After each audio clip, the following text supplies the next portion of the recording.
Hi everyone, welcome back to my another video. Today I am going to show in this video how to fix could not set your default save location error on your Windows 10 or Windows 11.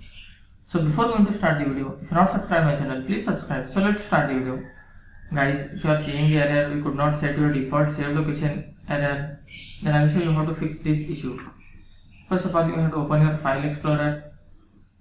After that, you will find here three dots, click on this, click on option, click on view tab. Here you have to select show hidden files and folders and drives, and after that you will find this hide protected operating systems file. You have to uncheck this option.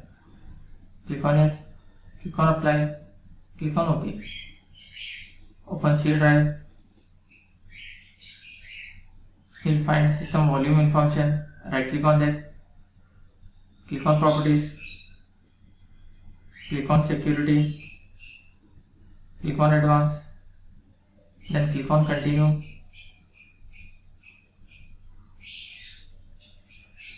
Click on add.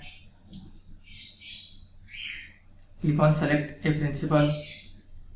Click on advanced. Click on find now. Select your login username. Click OK. Then click OK, then check mark this full control, then click on OK.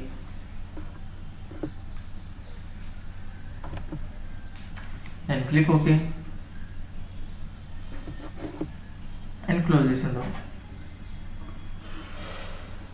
After doing this, once you have to restart your laptop or desktop. After restarting, hope your issue will be resolved.